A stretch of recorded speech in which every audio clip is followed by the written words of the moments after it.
ಸ್ನೇಹಿತರೆ, ನೀವು ಜೀವನದಲ್ಲಿ ಯಾವುದೇ ತಪ್ಪು ಮಾಡಿರಲ್ಲ, ಯಾರಿಗೂ ₹1 ಮೋಸನೂ ಮಾಡಿರಲ್ಲ. ತಿಂಗಳಿಗೆ 20-30 ಸಾವಿರ ರೂಪಾಯಿ ಕಷ್ಟಪಟ್ಟು ಪ್ರಾಮಾಣಿಕವಾಗಿ ದುಡಿತಾ ಇರ್ತೀರಾ ಅಂತ ಅನ್ಕೊಳ್ಳಿ, ಅಥವಾ ಜಾಸ್ತಿನೂ. ನಿಮ್ಮ ಬ್ಯಾಂಕ್ ಅಕೌಂಟ್ನಲ್ಲಿ ಒಳ್ಳೆ ಸೇವಿಂಗ್ಸ್ ಕೂಡ ಇರುತ್ತೆ. ಒಂದಿನ ನಿಮ್ಮ ಫ್ಯಾಮಿಲಿಯೊಂದಿಗೆ ಹೊಸ ಕಾರ್ ಅಥವಾ ಬೈಕ್ ತಗೋಬೇಕು ಅಂತ ಶೋರೂಮ್ಗೂ ಹೋಗ್ತೀರಾ. ಅದರಲ್ಲಿ ನಿಮ್ಮ ಡೇಟಾ ಚೆಕ್ ಮಾಡಿದ ಮ್ಯಾನೇಜರ್ ನೀವು ಲೋನ್ಗೆ ಎಲಿಜಿಬಲ್ ಇಲ್ಲ, ನಿಮಗೆ ಕೊಡೋಕ್ಕಾಗಲ್ಲ ಅಂತ ಹೇಳ್ತಾರೆ. ಡೌನ್ ಪೇಮೆಂಟ್ ಕಟ್ತೀವಿ, ಉಳಿದಿದ್ದು ಲೋನ್ ಕೊಡಿ ಅಂದರೂ ಕೂಡ ಆಗಲ್ಲ ಅಂತ ಹೇಳ್ತಾರೆ. ರೀಸನ್ ಏನು ಗೊತ್ತಾ? ನೀವು ಯಾರ ಹತ್ರನೂ ಸಾಲ ಮಾಡಿಲ್ಲ ಅನ್ನೋದು. ಈ ಬ್ಯಾಂಕಿಂಗ್ ಸಿಸ್ಟಮ್ ದೃಷ್ಟಿಯಲ್ಲಿ ಇದೊಂಥರ ಅಪರಾಧ ಇದ್ದ ಹಾಗೆ. ಇವತ್ತು ನಮ್ಮ ಸಾಲ, ನಮ್ಮ ಫಿನಾನ್ಷಿಯಲ್ ಹೆಲ್ದಿನೆಸ್, ನಮ್ಮನ್ನು ನಂಬೋದಾ ಬೇಡವಾ ಎಲ್ಲವನ್ನ ಡಿಸೈಡ್ ಮಾಡೋದು 3 ಡಿಜಿಟ್ನ ನಂಬರ್, ನಮ್ಮ ಸಿಬಿಲ್ ಸ್ಕೋರ್ ಅಥವಾ ಕ್ರೆಡಿಟ್ ಸ್ಕೋರ್. ಹಾಗಿದ್ರೆ ಸಿಬಿಲ್ ಸ್ಕೋರನ್ನು ಸ್ಮಾರ್ಟಾಗಿ ಫ್ರೀಯಾಗಿ ಬಿಲ್ಡ್ ಮಾಡೋದು ಹೇಗೆ? ಇದಕ್ಕಿರೋ ಬೆಸ್ಟ್ ದಾರಿ ಯಾವುದು? FD ಮೂಲಕವೂ ಅದಕ್ಕೆ ಬಡ್ಡಿಯನ್ನು ಪಡ್ಕೊಳ್ತಾ ದುಡ್ಡನ್ನು ಗ್ರೋ ಮಾಡ್ತಾ ಸಿಬಿಲ್ ಸ್ಕೋರನ್ನು ಜಾಸ್ತಿ ಮಾಡ್ಕೊಳ್ಳೋದು ಹೇಗೆ? ಎಲ್ಲವನ್ನ ನೋಡ್ತಾ ಹೋಗೋಣ ಬನ್ನಿ ಸ್ನೇಹಿತರೆ.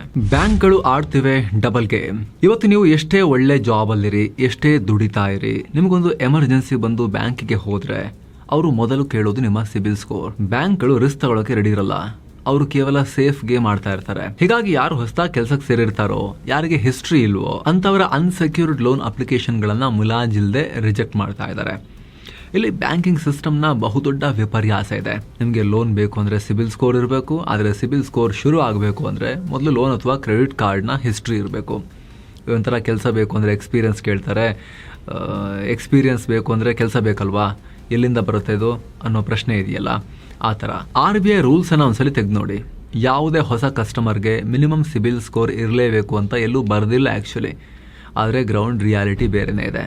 ಬ್ಯಾಂಕ್ಗಳು ತಮ್ಮದೇ ಆದ ಇಂಟರ್ನಲ್ ರೂಲ್ಸ್ ಮಾಡ್ಕೊಂಡಿರ್ತಾರೆ. ಒಂದು ನಾರ್ಮಲ್ ಕ್ರೆಡಿಟ್ ಕಾರ್ಡ್ ಅಥವಾ ಪರ್ಸನಲ್ ಲೋನ್ ಬೇಕು ಅಂದ್ರೆ ಕನಿಷ್ಠ 700ರಿಂದ 750 ಸಿಬಿಲ್ ಸ್ಕೋರ್ ಇರಲೇಬೇಕು ಅಂತ ಡಿಮಾಂಡ್ ಮಾಡ್ತಾರೆ. ಯುವ ಜನತೆ ಲೋನ್ಗೆ ಅಪ್ಲೈ ಮಾಡಿದಾಗ ಅವರ ಸ್ಕೋರ್ 0 ಇದೆ ಅಂತ ಅಪ್ಲಿಕೇಶನ್ಗಳನ್ನ ರಿಜೆಕ್ಟ್ ಮಾಡ್ತಾರೆ. ಇಲ್ಲಿ ಇನ್ನೊಂದು ದೊಡ್ಡ ಡೇಂಜರ್ ಏನು ಅಂದ್ರೆ, ನೀವು ಒಂದೇ ತಿಂಗಳಲ್ಲಿ 4-5 ಕಡೆ ಲೋನ್ಗೆ ಅಪ್ಲೈ ಮಾಡಿದ್ರೆ ಅದನ್ನ ಬ್ಯಾಂಕಿಂಗ್ ಭಾಷೆಯಲ್ಲಿ ಹಾರ್ಡ್ ಎನ್ಕ್ವೈರಿ ಅಂತ ಕರೀತಾರೆ. ಪ್ರತಿ ಬಾರಿ ನಿಮ್ಮ ಅಪ್ಲಿಕೇಶನ್ ರಿಜೆಕ್ಟ್ ಆದಾಗ್ಲೂ ಕೂಡ ನಿಮ್ಮ ಕ್ರೆಡಿಟ್ ಡೌನ್ ಆಗ್ತಾ ಹೋಗುತ್ತೆ. ಅಂದ್ರೆ ಲೋನ್ ಅಂತೂ ಸಿಗಲ್ಲ, ಇರೋ ಸ್ಕೋರ್ ಕೂಡ ಮೈನಸ್ ಆಗುತ್ತೆ.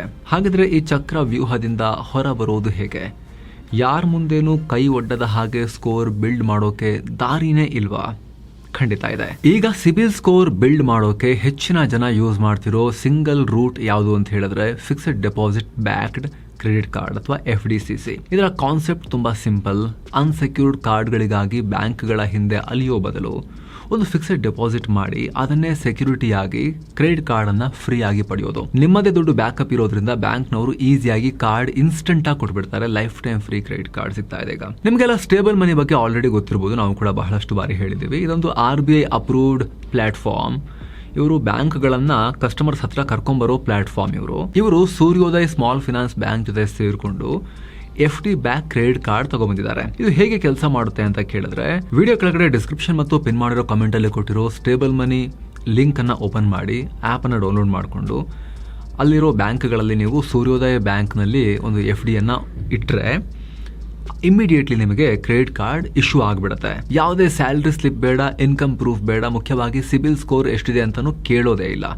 ನಿಮಗೆ ಇನ್ಮೇಲೆ ಸ್ಕೋರ್ ಬಿಲ್ಡ್ ಆಗೋಕೆ ಶುರುವಾಗುತ್ತೆ ಕರೆಕ್ಟಾಗಿ ನೀವು ಬಿಲ್ ಕಟ್ತಾ ಹೋದ್ರೆ. ನಿಮ್ಮ ಹತ್ರ ಸ್ವಲ್ಪ ದುಡ್ಡು ಉಳಿಸೋ ಅಭ್ಯಾಸ ಇದ್ರೂ ಕೂಡ ಈ ಕಾರ್ಡ್ ಆರಾಮಾಗಿ ಸಿಕ್ಬಿಡುತ್ತೆ. ಇದಕ್ಕೆ ಜಾಯ್ನಿಂಗ್ ಫೀಸ್ ಇಲ್ಲ, ಆನ್ಯುವಲ್ ಫೀಸ್ ಕೂಡ ಇಲ್ಲ, ಕಂಪ್ಲೀಟ್ಲಿ ಲೈಫ್ ಟೈಮ್ ಫ್ರೀ. ಇನ್ನೊಂದು ವಿಚಾರ ಏನು ಅಂದ್ರೆ, ಈ ಕಾರ್ಡ್ ನಿಮಗೋಸ್ಕರ ದುಡಿಯುತ್ತೆ.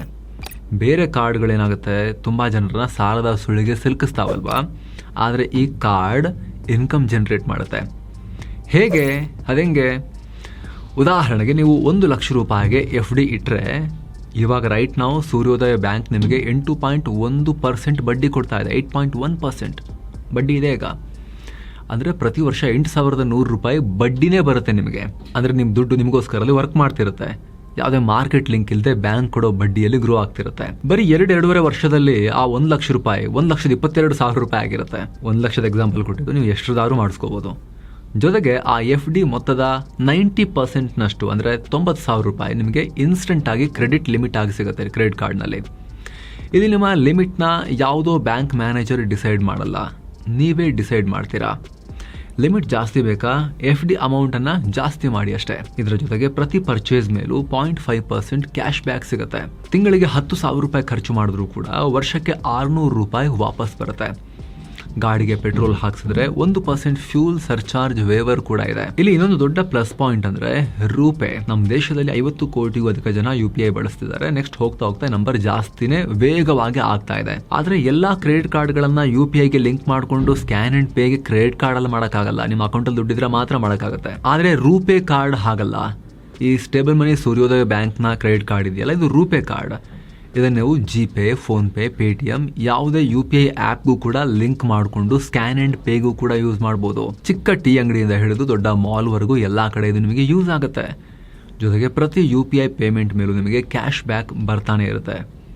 ಸರ್ಕಾರ ಕೂಡ ರೂಪೇ ಕಾರ್ಡ್ಗಳನ್ನು ಪ್ರಮೋಟ್ ಮಾಡ್ತಿರೋದ್ರಿಂದ ಮುಂದಿನ ದಿನಗಳಲ್ಲಿ ಇದರ ಬಳಕೆ ಇನ್ನಷ್ಟು ಜಾಸ್ತಿನೇ ಆಗುತ್ತೆ ಅಂತ ಹೇಳಿ ಲೆಕ್ಕಾಚಾರಗಳಿದಾವೆ. ಮತ್ತೊಂದು ಪ್ರೀಮಿಯಂ ಬೆನಿಫಿಟ್ ಏನು ಅಂದ್ರೆ ವರ್ಷಕ್ಕೆ 8 complementary domestic airport lounge access ಸಿಗುತ್ತೆ. ಆದ್ರೆ ನೆನಪಿರ್ಲಿ, ನಿಮಗೆ ಈ FD ಬ್ಯಾಕ್ ಕ್ರೆಡಿಟ್ ಕಾರ್ಡ್ ಮಾಡಬೇಕು ಅಂದರೆ 2,000 ರೂಪಾಯಿ FD2 ಕೂಡ ನೀವು ಕ್ರೆಡಿಟ್ ಕಾರ್ಡನ್ನು ಇನ್ಸ್ಟೆಂಟಾಗಿ ಪಡ್ಕೋಬೋದು. ಮಾಮೂಲಿ ಕ್ರೆಡಿಟ್ ಕಾರ್ಡ್ ಥರ ಯೂಸ್ ಮಾಡ್ಬೋದು. ಎಲ್ಲ ಫೀಚರ್ಸ್ ಸಿಗುತ್ತೆ. ಆದರೆ ಈ 8 ಕಾಂಪ್ಲಿಮೆಂಟ್ರಿ ಏರ್ಪೋರ್ಟ್ ಲೌಂಜ್ ಆಕ್ಸೆಸ್ ಸಿಗಬೇಕು, ನಿಮಗೆ ಅಲ್ಲಿ ಫ್ರೀ ಊಟ ತಿಂಡಿ ಜ್ಯೂಸ್ ಎಲ್ಲ ಸಿಗಬೇಕು ಅಂತ ಹೇಳಿದ್ರೆ ನೀವು FD ಇಟ್ಟಿರೋ ಅಮೌಂಟ್ 40,000 ರೂಪೀಸ್ ಆ್ಯಂಡ್ ಅಬೋವ್ ಇರಬೇಕು. ಈ ಪರ್ಟಿಕ್ಯುಲರ್ ಫೀಚರ್ ವರ್ಕ್ ಆಗಬೇಕು ಅಂತ ಹೇಳಿದ್ರೆ. ಆದರೆ ಬೇರೆ ದುಬಾರಿ ಕಾರ್ಡ್ಗಳಲ್ಲಿ ನಿಮಗೆ ಲೌಂಜ್ ಆಕ್ಸೆಸ್ ಸಿಗಬೇಕು ಅಂತ ಹೇಳಿದ್ರೆ ತಿಂಗಳಿಗೆ ಇಂತಿಷ್ಟು ಖರ್ಚು ಮಾಡಲೇಬೇಕು ಅನ್ನೋ ಕಂಡೀಷನ್ಸ್ ಇರುತ್ತೆ. ಆ್ಯನ್ಯುವಲ್ ಚಾರ್ಜಸ್ ಕೂಡ ಹೈ ಇರುತ್ತೆ. ಆದರೆ ಇಲ್ಲಿ ಆ ರೀತಿ ಯಾವುದೇ ಮಿನಿಮಮ್ ಸ್ಪೆಂಡ್ ಕಂಡೀಷನ್ ಇಲ್ಲ ಸೂರ್ಯೋದಯ್ ಸ್ಟೇಬಲ್ ಮನಿ ಕ್ರೆಡಿಟ್ ಕಾರ್ಡ್ನಲ್ಲಿ. ಆರಾಮಾಗಿ ಕಾರ್ಡ್ ತೋರಿಸಿ ಲೌಂಜ್ನಲ್ಲಿ ರಿಲ್ಯಾಕ್ಸ್ ಮಾಡ್ಬೋದು. Okay, next question. FD ಇಡ್ತೀವಲ್ಲ, ಅದು ಯಾವ ಥರ FD? ಅದು ಮಾಮೂಲಿ ಬ್ಯಾಂಕ್ FD ಥರನೇನಾ, ಸೇಫಾ ಅಂತ ನೀವು ಕೇಳ್ಬೋದು. ಮಾಮೂಲಿ ಬ್ಯಾಂಕ್ FD ಥರಾನೇ ರೂಲ್ಸ್ ಇದಕ್ಕೂ ಕೂಡ ಅಪ್ಲೈ ಆಗುತ್ತೆ. ಮಾಮೂಲಿ ಬ್ಯಾಂಕ್ FDನೇ ಅದು. ಭಾರತದ ಎಲ್ಲಾ ಬ್ಯಾಂಕ್ ಮತ್ತು ಸ್ಮಾಲ್ ಫಿನಾನ್ಸ್ ಬ್ಯಾಂಕ್ಗಳನ್ನ ಗವರ್ನ್ ಮಾಡೋದು, ರೆಗ್ಯುಲೇಟ್ ಮಾಡೋದು RBI. ಸೊ ಅದರಲ್ಲಿ ಏನೂ ವ್ಯತ್ಯಾಸ ಇಲ್ಲ. ಜೊತೆಗೆ ಭಾರತದ ಎಲ್ಲಾ ಬ್ಯಾಂಕ್ ಆ್ಯಂಡ್ ಸ್ಮಾಲ್ ಫಿನಾನ್ಸ್ ಬ್ಯಾಂಕ್ಗಳಲ್ಲಿ ನೀವಿಡೋ ದುಡ್ಡಿಗೆ, ಅದು ಸೇವಿಂಗ್ಸ್ ಅಕೌಂಟ್ ಆಗಿರ್ಬೋದು, ಯಾವುದೇ ರೀತಿ ಅಕೌಂಟ್ ಡೆಪಾಸಿಟ್ಸ್ ಆಗಿರ್ಬೋದು, ಅಪ್ ಟು 5 lakh ರೂಪೀಸ್ ತನಕ RBIನ ಅಧೀನದಲ್ಲಿ ಬರೋ DICGCಯಿಂದ ಇನ್ಶೂರೆನ್ಸ್ನ ಕವರೇಜ್ ಇದೆ. 5 ಲಕ್ಷ ರೂಪಾಯಿವರೆಗೆ ಸರ್ಕಾರದ್ದೇ ಗ್ಯಾರಂಟಿ ಇರುತ್ತೆ. ಸೊ ನಿಮಗೂ ಕೂಡ ಅಪ್ಲೈ ಮಾಡಬೇಕು ಅಂತ ಇದ್ರೆ ವಿಡಿಯೋ ಕೆಳಗಡೆ ಡಿಸ್ಕ್ರಿಪ್ಷನ್ ಮತ್ತು ಪಿನ್ ಮಾಡಿರೋ ಕಾಮೆಂಟ್ನಲ್ಲಿ ಲಿಂಕ್ ಇದೆ. ಫ್ರೀ ಆಗಿ ಆ್ಯಪನ್ನು ಡೌನ್ಲೋಡ್ ಮಾಡಿಕೊಂಡು ನೀವು ಕೂಡ ಇನ್ಸ್ಟೆಂಟ್ ಆಗಿ FD ಆಧಾರಿತ ಕ್ರೆಡಿಟ್ ಕಾರ್ಡನ್ನು ಪಡ್ಕೋಬಹುದು. ಆಸಕ್ತರು ಮಿಸ್ ಇಲ್ಲದೆ ಚೆಕ್ ಮಾಡಿ. ಬನ್ನೀಗ ವರದಿಯಲ್ಲಿ ಮುಂದುವರಿಯೋಣ. ಈ ರೀತಿ ಕ್ರೆಡಿಟ್ ಕಾರ್ಡನ್ನು ತಗೊಂಡು ಅದನ್ನು ಜಾಣ್ಮೆಯಿಂದ ಬಳಸಿದ್ರೆ, ಟೈಮಿಗೆ ಕರೆಕ್ಟಾಗಿ ಬಿಲ್ ಕಟ್ತಾ ಹೋದರೆ, ಕ್ಲೆವರ್ ಆಗಿ ಬಳಸಿ, 2-3 ತಿಂಗಳಲ್ಲೇ ಕ್ರೆಡಿಟ್ ಸ್ಕೋರ್ 750, 760 ಅಬೋವ್ ಹೋಗುತ್ತೆ ಸ್ನೇಹಿತರೆ. ಟೈಮಿಗೆ ಕರೆಕ್ಟಾಗಿ ಬಿಲ್ ಕಟ್ಟಬೇಕು ಅಷ್ಟೇ. ಟೈಮಿಗೆ ಕರೆಕ್ಟಾಗಿ ಬಿಲ್ ಕಟ್ಟಿಲ್ಲ ಅಂದರೆ ಅಂಥವರಿಗೆ ಕ್ರೆಡಿಟ್ ಕಾರ್ಡ್ ಅಲ್ಲವೇ ಅಲ್ಲ. ಯಾಕಂದರೆ ಬ್ಯಾಂಕ್ಗಳು ಬಡ್ಡಿ ಹಾಕ್ತಾರೆ. ಮತ್ತು ಮಿನಿಮಮ್ ಡ್ಯೂ ಅಂತ ಹೇಳಿ ಬರೀ ಮಿನಿಮಮ್ ಡ್ಯೂ ಮಾತ್ರ ಕಟ್ಟಿದ್ರೆ, ಉದಾಹರಣೆಗೆ ಬರೀ 50,000 ರೂಪಾಯಿ ಬಿಲ್ ಬಂದಿದೆ ಅಂತ ತಿಳ್ಕೊಳ್ಳಿ. ಅದರಲ್ಲಿ ಮಿನಿಮಮ್ ಡ್ಯೂ ಬರೀ 2,500 ರೂಪಾಯಿ ಮಾತ್ರ ಕಾಣಿಸ್ತಿದೆ ಅಂತ ತಿಳ್ಕೊಳ್ಳಿ. ಅಷ್ಟು ಮಾತ್ರ ಕಟ್ಟಿ ನಾನು ಸೇಫ್ ಅಂತ ಅನ್ಕೊಳಕ್ಕೆ ಹೋಗಬಾರ್ದು. ಯಾಕಂದರೆ ಆ ಮಿನಿಮಮ್ ಡ್ಯೂ ಇದೆಯಲ್ಲ, ಆ ಚಿಕ್ಕ ಅಮೌಂಟು ಲೇಟ್ ಫೀಸ್ ಮತ್ತು ಬಡ್ಡಿಗೆ ಮಾತ್ರ ಕಟ್ಟಾಗುತ್ತೆ. ಅದು ಉಳಿದ ಅಮೌಂಟ್ ಮೇಲೆ ಬಡ್ಡಿ ಕಂಟಿನ್ಯೂ ಆಗಿ ಬೀಳ್ತಾ ಇರುತ್ತೆ. ಹೀಗಾಗಿ ಯಾವತ್ತೂ ಕೂಡ ಬಿಲ್ನ ಫುಲ್ ಕಟ್ಟಬೇಕು. ಕ್ರೆಡಿಟ್ ಕಾರ್ಡ್ ಇದ್ದಾಗ ಫುಲ್ ಬಿಲ್ ಕಟ್ಕೊಂಡು ನೀಟಾಗಿ ಕ್ರೆಡಿಟ್ ಹಿಸ್ಟ್ರಿಯನ್ನು ಚೆನ್ನಾಗಿ ಬಿಲ್ಡ್ ಮಾಡ್ಕೊಂಡು ಹೋಗ್ಬೋದು. ಆದರೆ FD ಆಧಾರಿತ ಕ್ರೆಡಿಟ್ ಕಾರ್ಡ್ನಲ್ಲಿ ದೊಡ್ಡ ಪ್ಲಸ್ ಪಾಯಿಂಟ್ ಏನು ಅಂತ ಹೇಳಿದ್ರೆ, ನೀವು 1 ಲಕ್ಷ ರೂಪಾಯಿದು ಉಜ್ಜಬೇಕು ಅಂತ ಹೇಳಿದ್ರೆ ಅಲ್ಲಿ 1 ಲಕ್ಷ ರೂಪಾಯಿದು FD ಇಟ್ಟು ಅದನ್ನು ಇಂಟ್ರೆಸ್ಟ್ ರೇಟ್ಗೆ ಬೆಳೆಸ್ತಾನೂ ಇರ್ತೀರಾ. ಹಾಗಾಗಿ ಅದು ಕೆಟ್ಟ ಸ್ಪೆಂಡಿಂಗ್ ಹ್ಯಾಬಿಟ್ಸ್ನ ಬ್ಯಾಲೆನ್ಸ್ ಮಾಡೋಕೆ ಒಂದು ಮೂಗುದಾರ ಥರನೂ ವರ್ಕ್ ಮಾಡುತ್ತೆ. ಸೊ ಆಸಕ್ತರು ಮಿಸ್ ಇಲ್ಲದೆ ವಿಡಿಯೋ ಕೆಳಗಡೆ ಮತ್ತು ಡಿಸ್ಕ್ರಿಪ್ಷನಲ್ಲಿ ಕೊಟ್ಟಿರೋ ಲಿಂಕನ್ನು ಚೆಕ್ ಮಾಡಿ, ಕೆಲವೇ ಕ್ಲಿಕ್ಸಲ್ಲಿ ಅಪ್ಲೈ ಮಾಡಿ ಇನ್ಸ್ಟೆಂಟ್ ಆಗಿ ಯಾರು ಬೇಕಾದರೂ ಕೂಡ ಕ್ರೆಡಿಟ್ ಕಾರ್ಡನ್ನು ಪಡ್ಕೋಬಹುದು. ಮತ್ತೆ ಭೇಟಿ ಆಗ್ತಿರೋಣ ಸ್ನೇಹಿತರೆ. ನಮಸ್ಕಾರ.